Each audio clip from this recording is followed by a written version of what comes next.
ngomong apa? Yesus mengatakan orang Islam itu masuk surga. Mana coba pengakuan Yesus bahwa Kristen masuk surga, menyembah Yesus itu masuk surga mana? Iblis juga sudah mengakui itu Allah, udah gitu aja. Matius 4 ayat 7. Nah sekarang Yesus mengakui orang Islam itu masuk surga, gimana ceritanya itu? Kau paksa kau supaya percaya, udah. Emang kan betul tidak loh. Nah sekarang mari kita buktikan Islam masuk surga menurut Yesus. Pokoknya Kristen masuk neraka menurut Kristen. Ayo, ada nggak yang mau lawan saya membahas ini? Alamu, kan katanya begitu. Membahas ini ada nggak? Jadi itu datang itu mah. Yesus mengatakan Islam masuk surga. Yesus mengatakan Kristen masuk neraka. Mari kita bahas.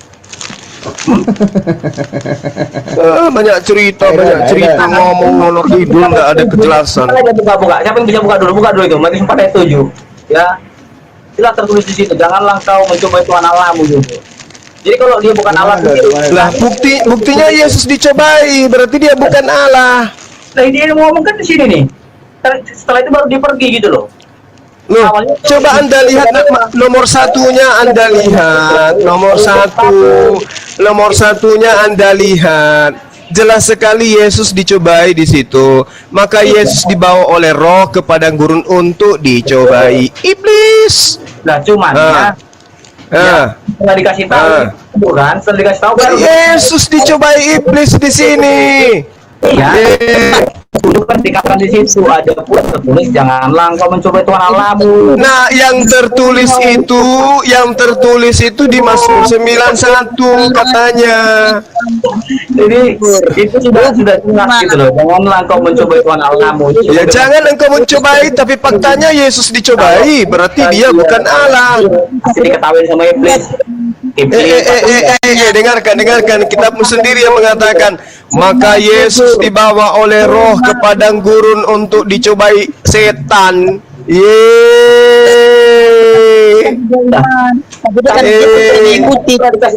Lalu dikatakan setelah berpuasa 40 hari 40 malam, akhirnya laparlah Yesus.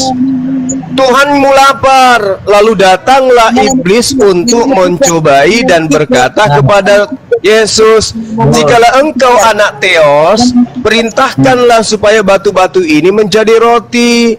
Tetapi Yesus menjawab, ada tertulis masih hidup bukan dari roti saja, tetapi dari setiap firman yang keluar dari mulut Tuhan.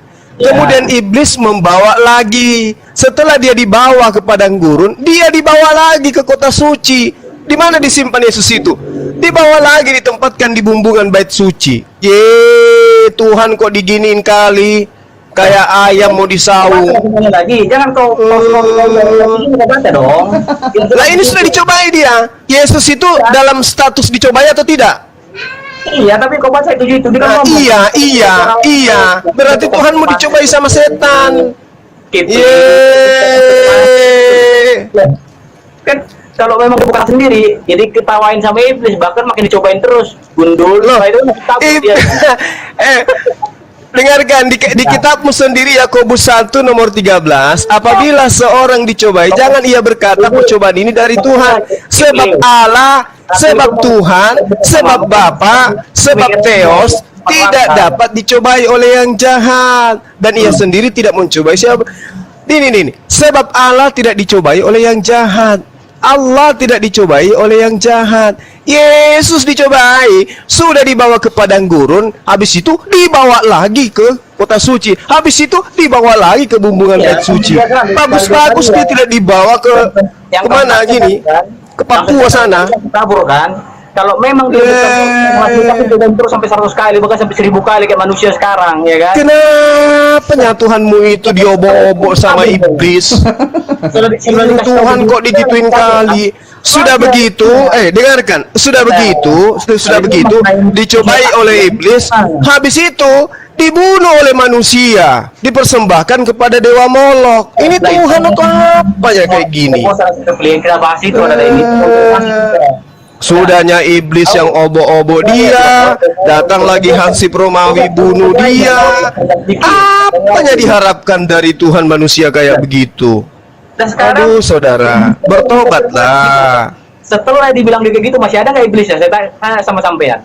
Hah? Loh, masih ada. Buktinya iblisnya masuk ke Yudas dan melakukan aktivitas yang lebih hebat, menggoda Yudas supaya Tuhanmu dibunuh. Terbukti nggak? Nggak dengar dulu. Terbukti tidak Tuhanmu dibunuh? Terbukti nggak? Melalui Yudas, terbukti nggak? Yang kita tanya itu pada konteks pada saat itu, dia masih di situ nggak? Apa langsung kabur? Sekarang setelah dia gagal di situ, bukan hanya sekedar dicobai lagi. Dengarkan, setelah dia gagal di situ, iblisnya mencobai Yesus. Ternyata iblis tidak putus asa. Iblis masuk ke Yudas untuk mengkhianati Yudas dan berhasil. Tuhanmu dipantek. Ayo. Makanya gue bilang pada saat itu, kalau andai kan dia awas sendiri, akan cobain terus. Iblis berhasil membunuh Tuhanmu. Sedihnya itu di situ. Tuhan itu maha hidup. Tuhan itu menghidupkan dan mematikan. Tuhanmu malah dimatikan melalui tangan tentara Romawi. Siapa yang memprakarsai? Diprakarsai oleh iblis.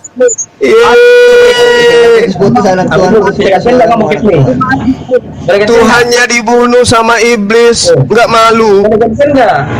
Sudah begitu dipersembahkan lagi kepada dewa Molok. Kan malu-maluin. Kenapa Tuhanmu dipersembahkan ke dewa Molok? Kenapa? Jawab saya. Kita kok sedang bahas sama kamu, tapi kau nggak ngerti capek. Ini aja nih. Enggak. Ini. Dengarkan. Di Efesus 5 nomor 2, dengarkan. Dan hiduplah di dalam kasih, sebagaimana Yesus juga telah mengasihi kamu dan telah menyerahkan dirinya untuk kita sebagai persembahan korban yang harum bagi Theos. Theos mana yang minta persembahan? Dewa mana yang minta persembahan darah manusia? Jawab saya.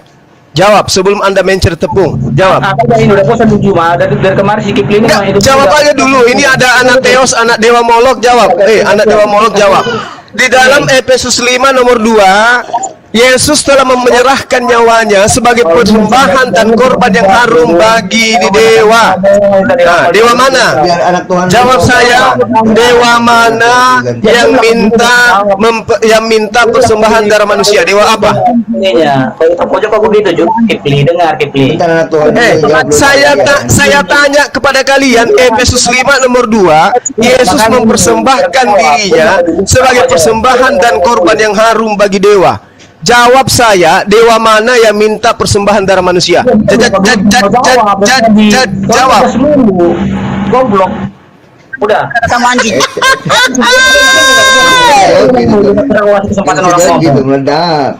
Dengarkan pertanyaan saya. Ini data. Semuanya, baik Muslim maupun Kristen. Dengarkan. Efesus 5 nomor 2. Hiduplah di dalam kasih sebagaimana Yesus juga telah mengasihi kamu dan telah menyerahkan dirinya untuk kita sebagai persembahan dan korban yang harum bagi dewa alias Theos. Pertanyaan saya, dewa mana yang minta persembahan darah manusia?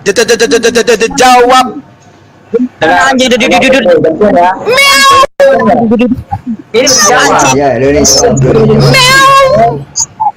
Babi, dong babi.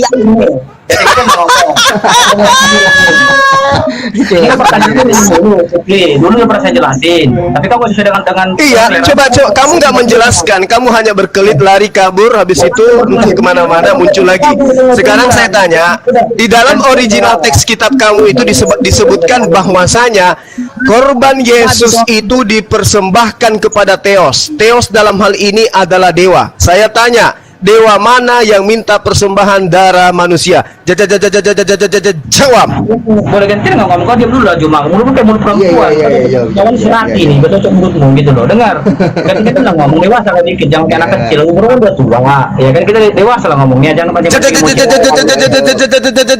Jawab. Iya makanya, boleh ganti nggak ngomong? Iya. Kalau nggak saya turun ini, makan itu udah naik. Jawab.